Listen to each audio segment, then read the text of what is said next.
Welcome to National Parks Traveler, where we explore the national parks and the issues that involve them. This is Kurt Repenchek, your host at National Parks Traveler.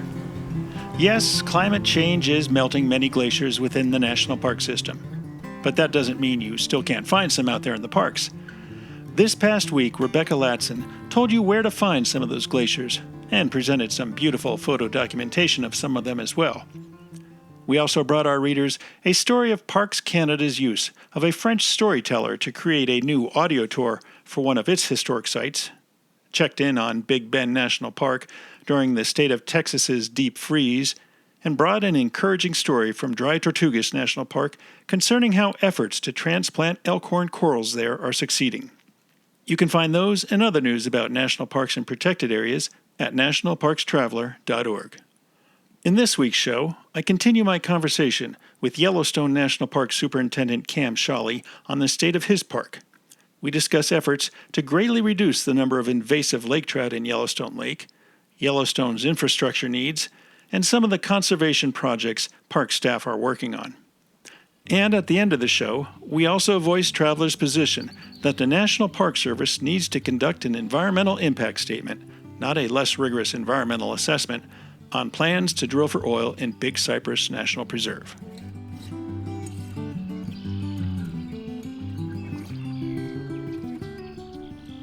Western National Parks Association is a nonprofit education partner of the National Park Service. WNPA supports parks across the West, developing products, services, and programs that enhance the visitor experience, understanding, and appreciation of national parks. Learn more at WNPA.org. The Grand Teton National Park Foundation is a private, nonprofit organization that supports projects that protect and enhance Grand Teton National Park's cultural, historic, and natural resources. By funding initiatives that go beyond what the National Park Service could accomplish on its own, Foundation donors improve the visitor experience and provide benefits to the national park system for decades to come.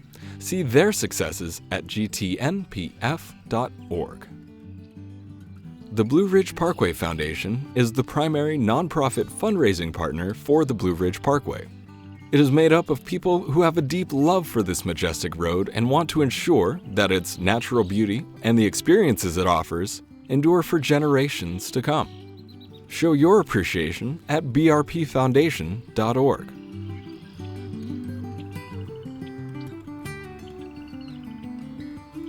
Cam, we've been talking about COVID. We're going to move on. I think America has had enough about COVID and it can't disappear fast enough.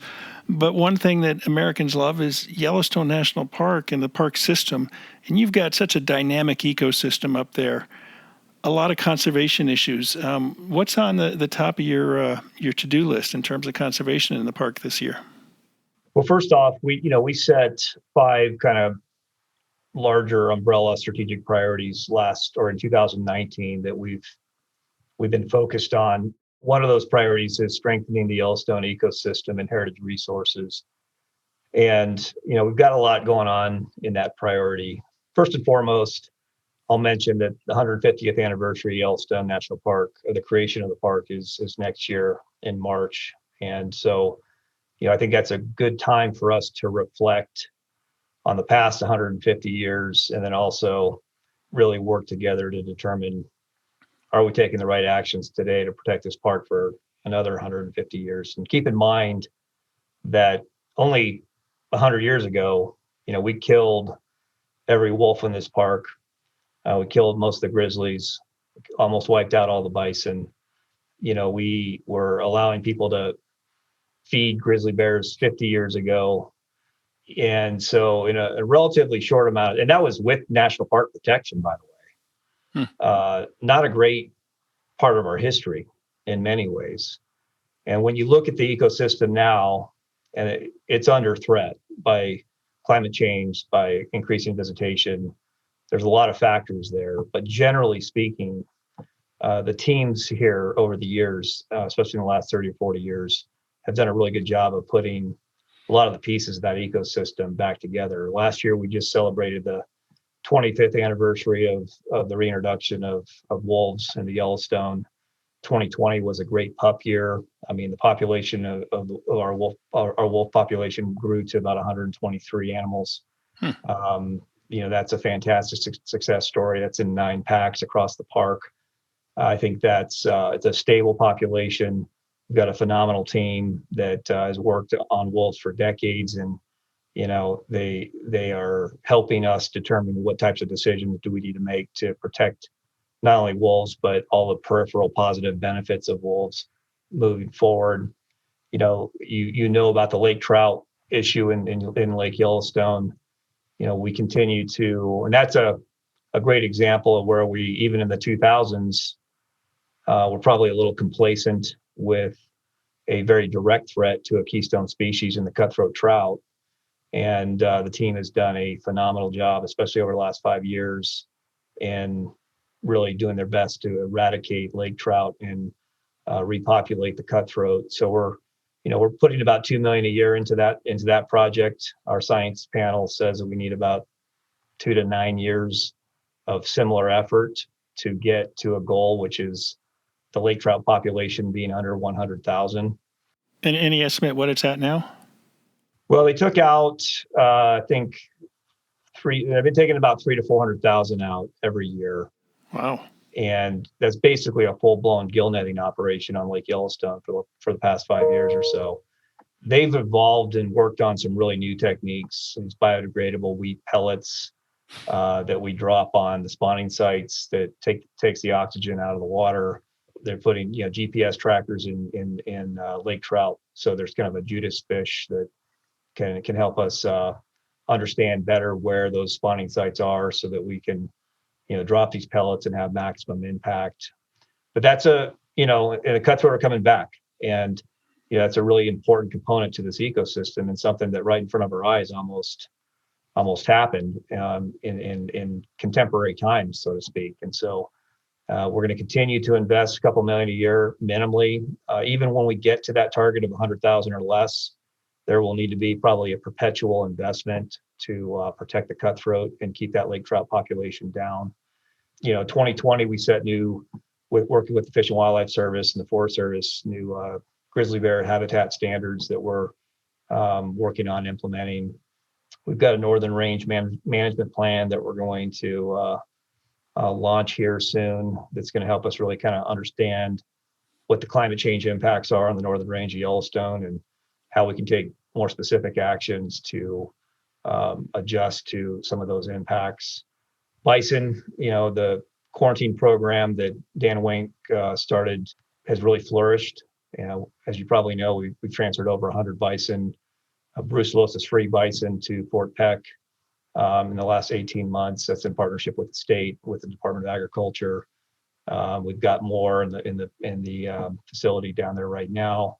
We've got a plan that we're working with the tribes and our partners to expand that program, so we get Yellowstone bison onto larger landscapes and higher numbers. I'm the chair of the Greater Yellowstone Coordinating Committee this year, which has traditionally been a all federal managers group working within the Greater Yellowstone ecosystem. We invited the state fish and game directors onto that executive group. They accepted, and so now the Greater Yellowstone Coordinating Committee is not only federal but state partners as well. And we had our first meeting in the fall, and I think that that's going to be really important for us when we start talking about transboundary conservation priorities and how we work with states, other federal agencies, tribes, and others in making a lot of the decisions around wildlife migration corridors, climate change, increase in visitation, that kind of thing. And then we're focused a lot on invasive species, beyond lake trout. Obviously, especially in aquatic or terrestrial invasives are a big threat to this ecosystem. And we have well over 200 terrestrial invasives in Yellowstone. We're trying to get a better strategy, a better grip on how do we prevent invasives from coming into the park. For the invasives that are here, how do we do a good job of eradicating them? On the AIS side, how do we do better, more robust boat inspections? And we did over 4,000 boat inspections last year alone, which was much higher than 19. So not only did visitation go up, but people boating went up. And so, there's a couple examples for you on a variety of different fronts. On the heritage kind of historic resource side and preservation side, we've got the largest historic preservation project in the country that's being funded out of the Great American Outdoors Act, which is a rehabilitation of Fort Yellowstone here in Mammoth, which is one of the most historic districts in the country, which obviously was the home base for the U.S. Cavalry back in the 1800s.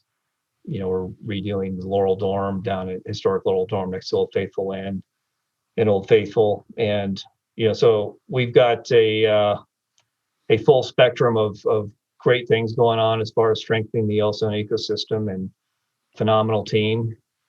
And we'll keep pushing along. I think people can be very proud of the work that's being done here. I am. This team here is second to none, and is continuing to really do a great job of creating the conditions and helping us make decisions that are going to not only keep this ecosystem as stable as possible, but also put us in the best position to address threats that are coming our way.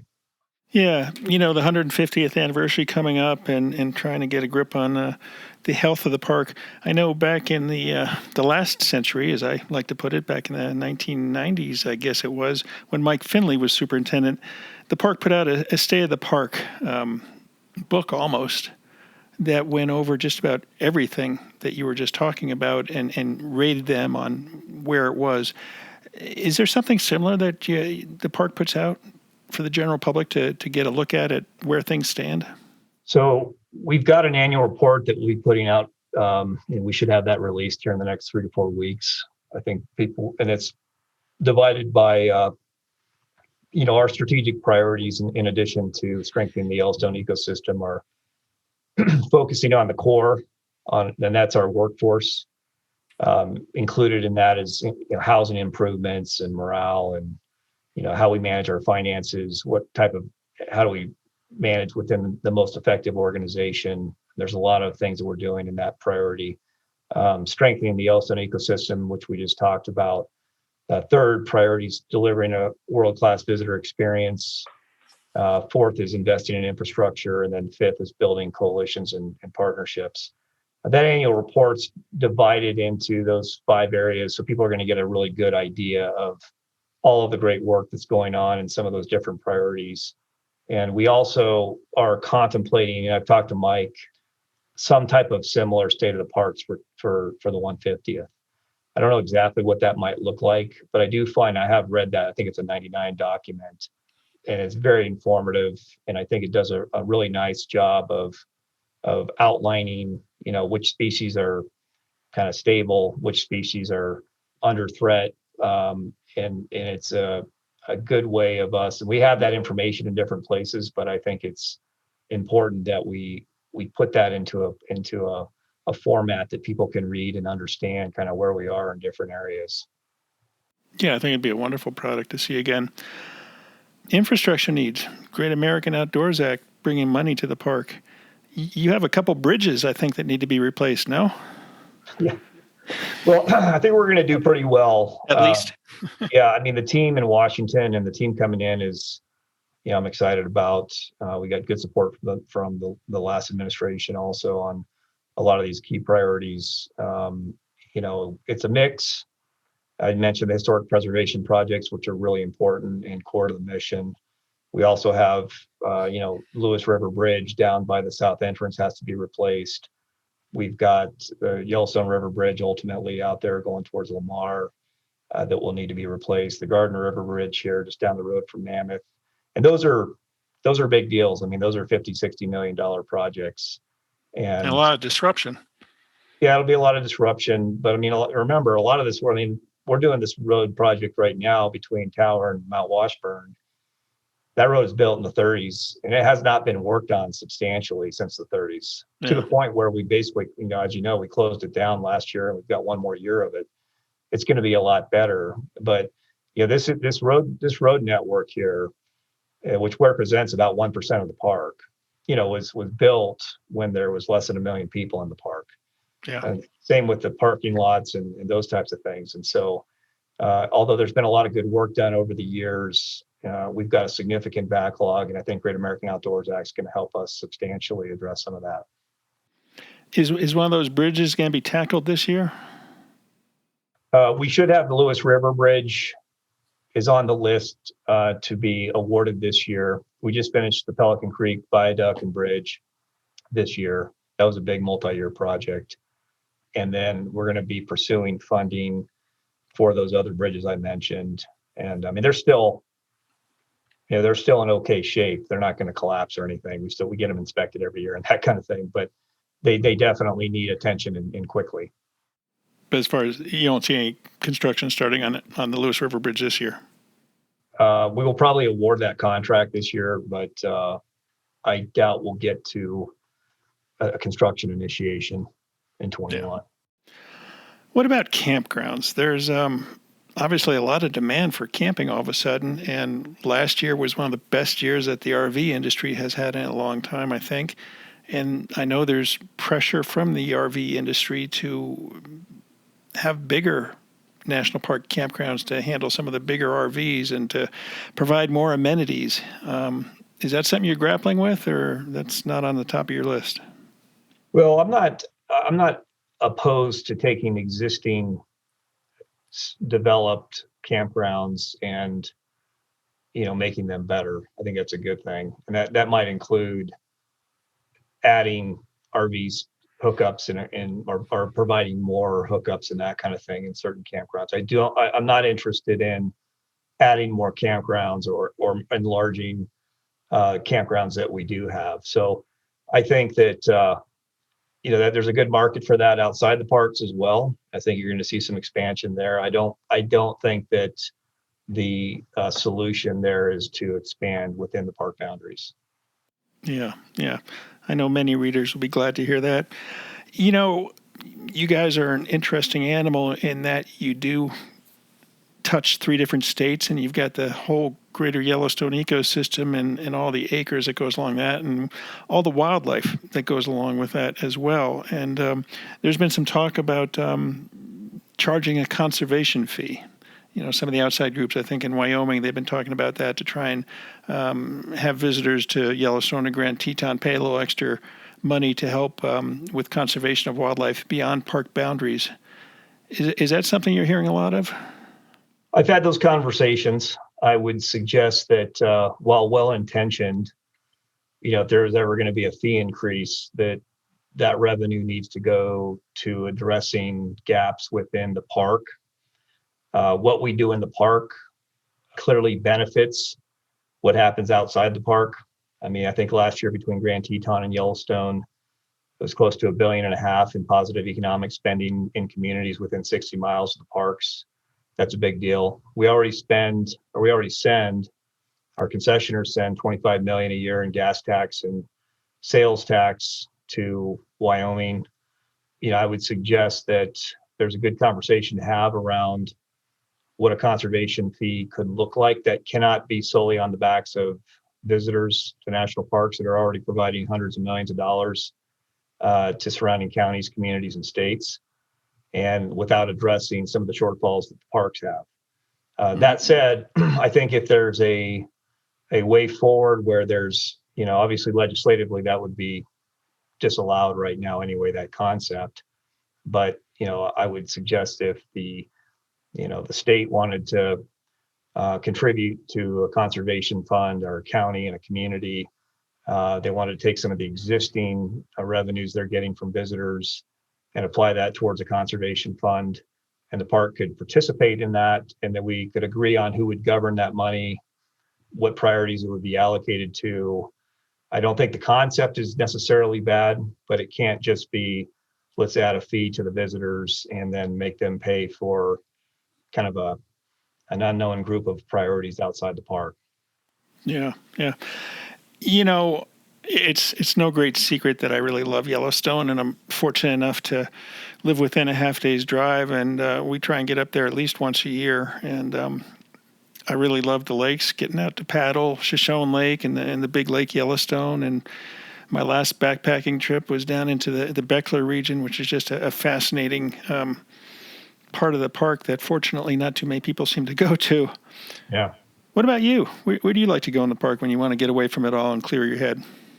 Well, I did 200 miles in the backcountry last summer.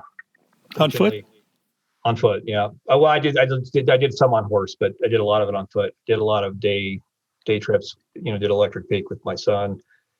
Went way up into Lamar River, the Lamar River Trail down to Calpe Creek and some other places. Went into Thoroughfare twice, and it's the real park. I mean, we've got a lot of challenge. I mean, 99% of our challenges, if not more, are within 7% of the road corridor and the developed areas in the park. And yeah, that 7% deserves attention. But I would say and I did count this, once I got a mile off the road, I counted 9 people in 200 miles in the backcountry. And so, the vast majority of this park doesn't see a visitor. And, I really encourage people to get out in the backcountry more. I think out of our 4 million visitors, or 3.8, around 39,000 do overnights in the backcountry campsites. So it's a minuscule number. And that's, I think that's a nice thing in some ways. I mean, you can really, in a very short amount of time, get away from the road, get away from the noise. And it's a pretty special thing to have in the lower 48. Yeah, it really is. Really is. And correct me if I'm wrong, but on one of those thoroughfare trips, didn't you come back out to find your gasoline tanker truck overturned? Yeah. We hiked out, and there's always you kind of you got to slip back into reality once you come out of the backcountry and figure out what's going on in the world. And that's another thing on connectivity. I know a lot of folks are interested in what's the plan for communications and connectivity, and we can talk a little bit about that. But in almost all the places that I just talked about, even when you're a mile off the road, you're also not in cell coverage. You have no form of connectivity unless you have a satellite, some type of satellite device or something like that.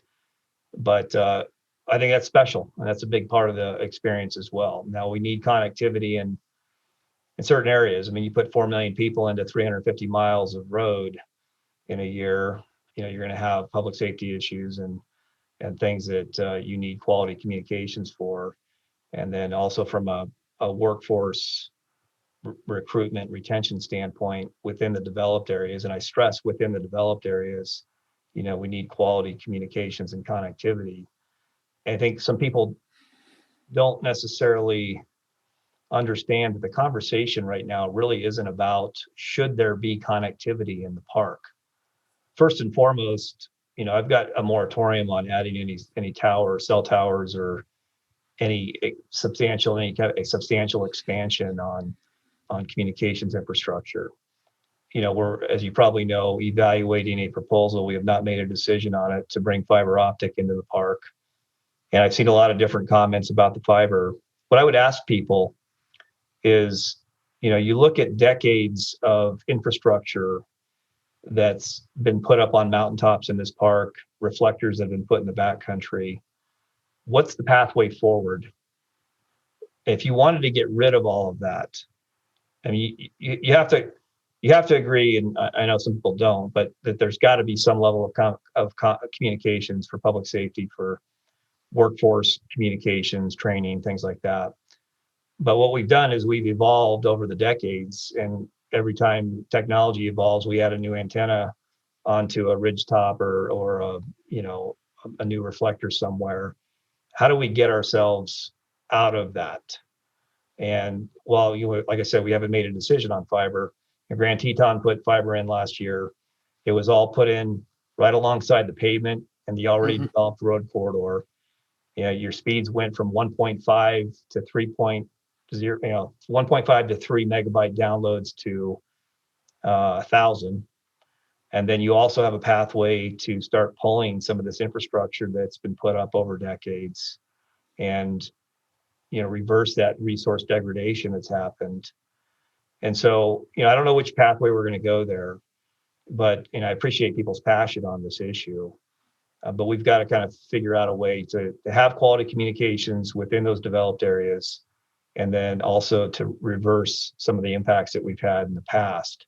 So, and once people that have ideas on how to do that, I'd like to listen to them. I do want to clear up that we're not putting a bunch of more cell towers and corridors. I'm not looking to even expand into the road corridors. People have driven around this park. I mean, the majority of the roads don't have cell coverage, but there are clearly some things that we need to address. And you know how remote the interior of Yellowstone is. Yeah. Unless my hiring strategy is to hire a bunch of single people that don't care about connectivity into some of the most remote places in the lower 48. I mean, we want the best of the best here. And frankly, I get it. People that want to come here and visit, it's nice if there's not connectivity. And, remember, wherever you go and stay, unless you're going to the backcountry here, there is connectivity. It's just bad. And a lot of that infrastructure is there. So it's not a conversation about are we going to put new infrastructure in per se, but it's about how do we make it better. And, if you've got kids that need to do homework, these are real life issues with a workforce. Yeah. You got kids that need to do homework, or you got a spouse that won't move to the park unless they can work online or telework or whatever the case is. You end up picking maybe the best of the worst instead of the best of the best. You go into some of these positions, and if people care about this park, the workforce is essential and high quality workforce in accomplishing that mission. And we've got to do the best job that we can to both attract and retain those people here. And a lot of folks aren't going to come without connectivity. Yeah. When they ran that line in Grand Teton, did they run it up to the south entrance of Yellowstone? Yeah. So it's there waiting for you. Yeah. A lot of these problems issues all kind of descend from visitation. What about visitation at Yellowstone? How much visitation can the park take? Well, so it's a good question. I mean, it's a complicated question. I think that first and foremost, we haven't had a strategy on visitor use management. We've done surveys and we've done some good things, but we don't have a cogent framework to really give us the information and the actions that are necessary to answer your question. There is no question there are actions that we need to take in certain areas of the park to address increasingly high visitation and congestion. I want to do that strategically. And it doesn't mean let's wait forever, but we've established last year a framework to work within, which we're working off of now. That framework is kind of based on 4 categories. What are the impacts of increasing visitation on the resources of this park? Now that seems like an easy question to answer, but the reality is that 98% of the people stay within a half mile of the road corridor.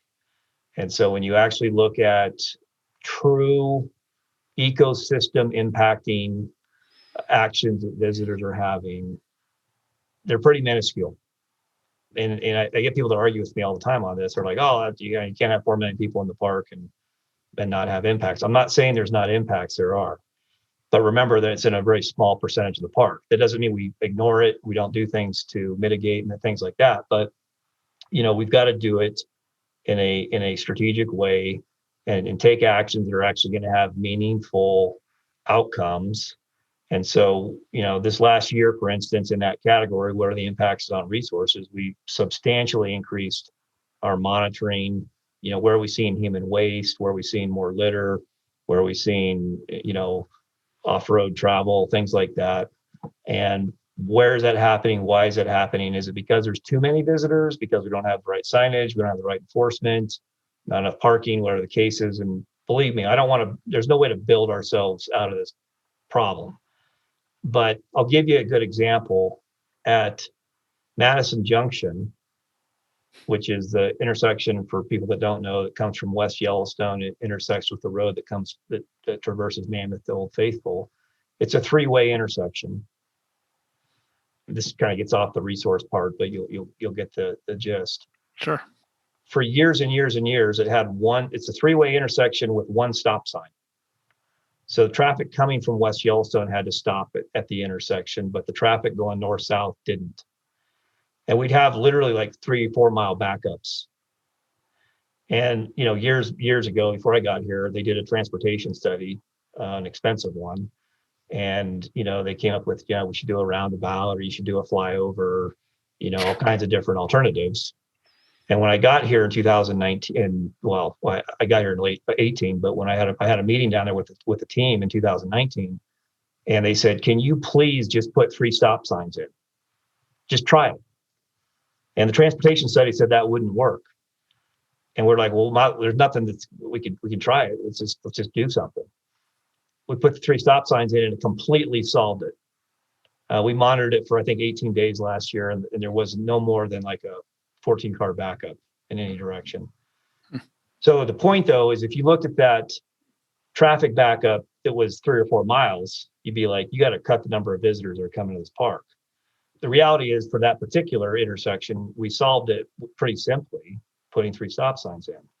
Not everything is that easily solvable, and you do reach critical mass at some point. But do we understand where those impacts are happening and what our actions need to be? That's category 1. Category 2 is, what are the impacts of increasing visitation on our staff, our staffing levels, our infrastructure?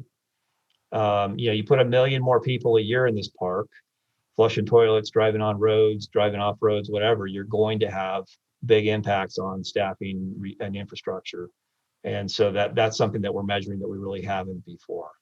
And you literally yesterday had a conversation about how quickly the pit toilets are filling up from visitors using them. And, it's a reality. And it's we don't want to go the answer is probably not, let's go put 20 more pit toilets in. But that's good information to have as far as an impact. The third one is, what's the impact on visitor experience? And as you saw from the visitor survey from 2018, which is the most comprehensive in the country, 70% of the visitors are first-time visitors, and high 80s, low 90s, good to excellent experience rating. There's some frustration in several areas, but generally speaking, people are having a good time. That doesn't mean that's not something to pay attention to, but it was quite different than what people thought, which was we were going to get this survey back saying that everything was horrible and they had to wait in line all the time and all that kind of thing. The fourth category is, what's the impact on the gateway communities? And that's important as well. And so resources, infrastructure and operations, experience, and gateways, those are the 4 areas that we're focusing on. And when it gets to how many visitors can be in the park, each one of those things has actions that we can take to mitigate and to do better. And as visitation increases, those actions also have to increase. The starting conversation, though, is not, let's put a reservation system in place or cap visitation right away. We may get to that point. I'm not adverse to looking at alternatives and options for when visitation continues to go up, and we've got the data to support it, what types of kind of more extreme actions that we might take to manage visitation. That's not the starting point of the conversation, especially when you didn't have a strategy in the first place and you didn't have the right data to base some of your decisions on. And so, we've got this shuttle feasibility study that we're starting this year, which will look at, is a shuttle feasible between Old Faithful and West Yellowstone? How would that work? How expensive would that be? How would that drop visitation or congestion? We're putting these electric shuttles as a pilot at Canyon this year. There'll be a shuttle that runs out of the campground at Canyon to the village. There'll be one that runs out of the lodges to the village. We think that's got some serious promise for the future. We're doing some pilots at Norris, which has become very busy in regards to actively managing traffic. What I want to get out of, and you and I've talked about this, is, and this isn't a criticism of my predecessor, but because they're doing the best job that they can, but the temporary parking lot at Midway Geyser Basin at Ferry Falls, they put that in to see if it would work, and it hasn't worked. The bottom line is that our observers saw somewhere around 1,000 cases of human waste and litter in and around that parking area. We didn't put trash cans in. We didn't put restrooms in because the ground is hot. So there wasn't the infrastructure to build around a parking lot that now delivered some of those impacts I just described. We probably do need to do something at Midway, honestly. That parking lot was built decades and decades ago. Like I said, I don't want to just go start building larger parking lots to try to handle the problem. That's not the solution. That may be part of the solution in some areas to some degree, but there's a lot that goes into that thinking. So, I don't know, to answer your question, that was a long answer, what the park can handle. There are, even at 4 million, places that are overwhelmed, places that are too congested. What I want to understand is, okay, what does that mean in those categories I just mentioned? And then what actions can we take to mitigate that at the visitation level that we're at now? And at what point do we start taking more aggressive actions as we move forward and visitation increases? And let's do it strategically, let's communicate it. And there's a lot of divergent opinions on what that looks like. And you can't just flip a light switch and go, hey, everybody, we're gonna cap visitation in Yellowstone, because while there'll be a lot of people that support that, there'll be a lot of people that don't. And so we want to be prepared. And we also want to show that we've taken strategic actions based on actual information, data, science, impacts to make some of those decisions. Yeah, well, there's certainly no shortage of challenges you have before you, but at the same time, you also have 2.2 million wonderful acres that it's easy to get lost in and avoid those crowds. Cam, we could go on and on and on, I'm sure, and we'll just have to catch up down the road and revisit some of these other issues.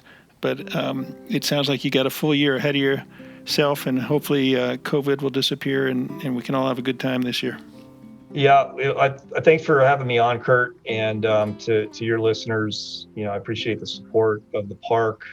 We're going to continue to work on articulating what we're doing and why we're doing it with the park's best interest in mind, and we'll do our best to explain why we're making decisions that we're making, and look forward to the next time we can chat. Sounds good. All right, Kurt, thanks a lot.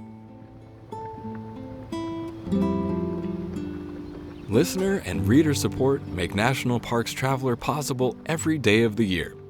If you enjoy the Traveler's content, please consider a donation via nationalparkstraveler.org.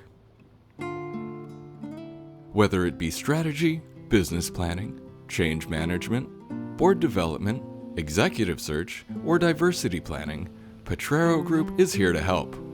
They mix a depth of experience in the parks and land space with a breadth of best practices from other industries. For more information or to schedule a preliminary conversation, go to potrerogroup.com. That's Potrero group.com. Washington State is graced with 3 spectacular national parks, each different and special in their own unique ways.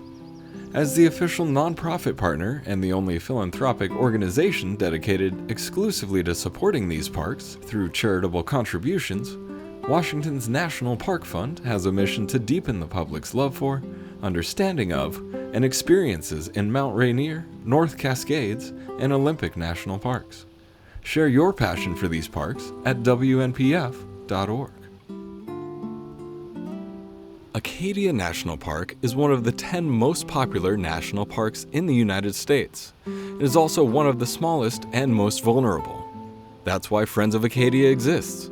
Friends of Acadia is an independent organization of passionate people inspiring those who love this magnificent park to make a real and lasting difference for Acadia. You can make a difference at friendsofacadia.org.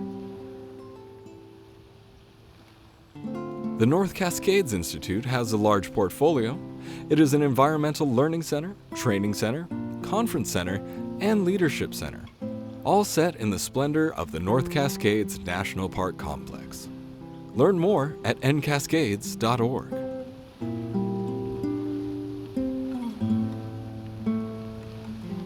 And now, an editorial.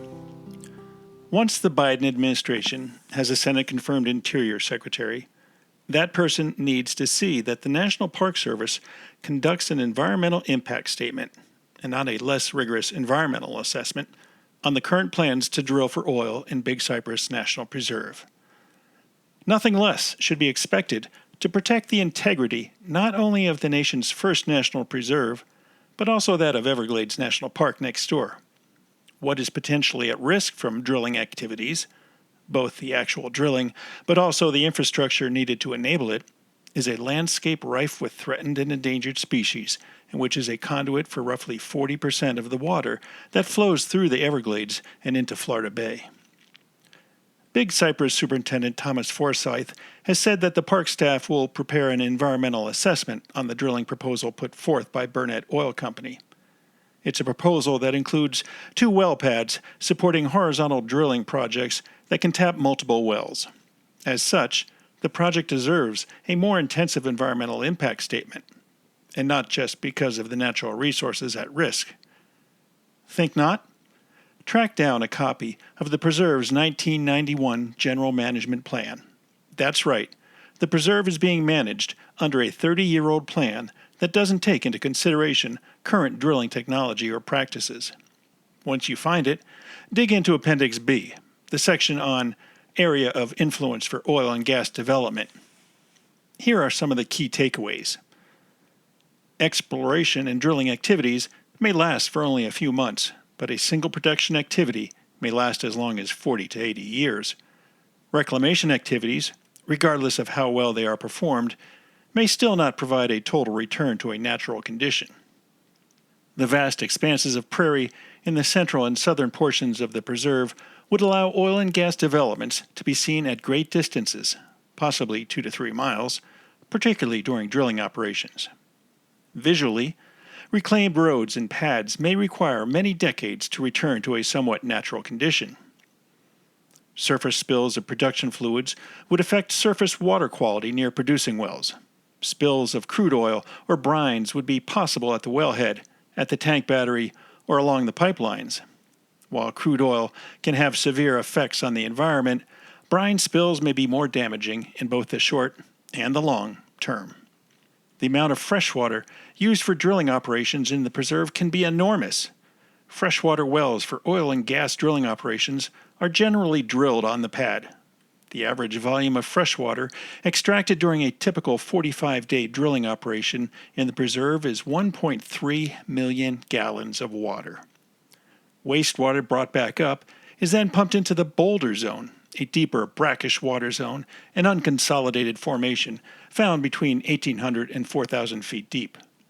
The National Park Service has calculated the distance that an oil spill could travel, based on maximum surface water flow rate and probable detection and containment time. Although surface water flow rates have not been determined in the preserve, reported flow rates in the Everglades ranged from 0 to 1,550 feet per day. The maximum of 1,550 feet per day was used in the calculation because the preserve probably has a slightly higher gradient than the Everglades next door. If oil or brine was spilled or leaked onto the ground, it could percolate downward to the groundwater table. Upon reaching groundwater, most of the constituents would spread along the groundwater surface and assume the direction of lateral groundwater flow, making cleanup extremely difficult and costly. A loss of produced water brines from an earthen storage pit from 1984 to 1986 degraded groundwater quality and resulted in damage to vegetation down gradient from the impoundment. A 3-acre dead zone of pond cypress was reported, and abnormal pond cypress growth was reported in a 7-acre area extending approximately 700 feet from the source of that spill. There are more concerns raised in the final environmental impact statement attached to that 1991 GMP, and they're equally worrisome. The fact alone that those conclusions were raised 30 years ago should be enough to justify an EIS on Burnett's current plans to see whether the latest technology has mitigated some of those concerns, or also to know how Burnett would respond to a worst-case scenario. What also can't be overlooked are the floral and faunal wonders that reside at Big Cypress, and which need a healthy Big Cypress to survive. The state of Florida lists nearly 70 plants within Big Cypress as endangered, and if you include threatened species, the state's tally reaches 100 for the preserve.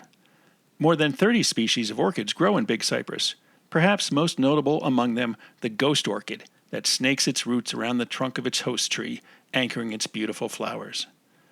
Then there's the resident charismatic megafauna, the Florida panther, which some view as the most endangered mammal on the continent. The 1991 EIS noted the panther and how it was coping with oil development in the preserve's Bear Island and Raccoon Point fields. It said that habitat loss and fragmentation and disruption of normal travel routes are concerns in the preserve, especially as they relate to the Florida panther.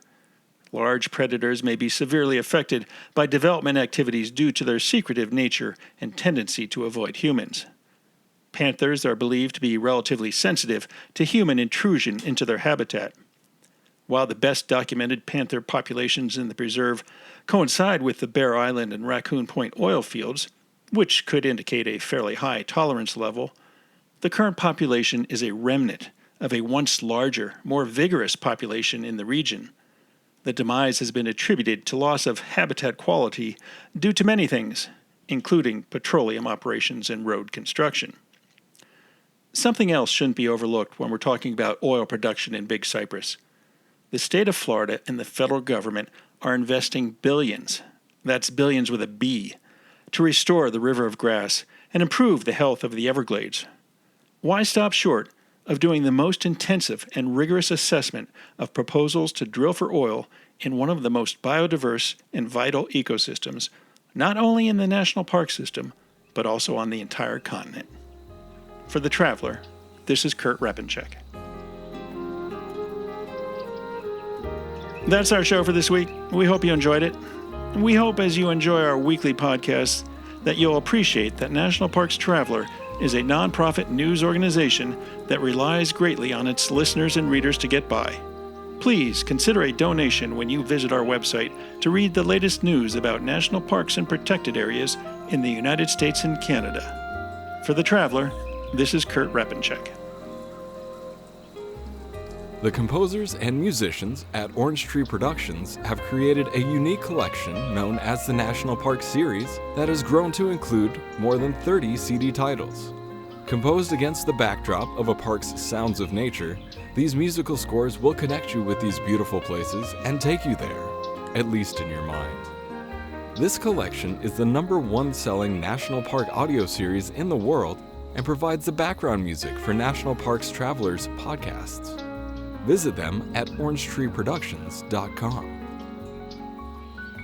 Editing and production work for the National Parks Traveler podcast series is done by Splitbeard Productions. You can learn more about us at splitbeardproductions.com. National Parks Traveler is a 501c3 nonprofit media organization that provides daily editorial coverage of national parks and protected areas. Traveler's coverage is made possible by reader and listener donations. Visit us at nationalparkstraveler.org.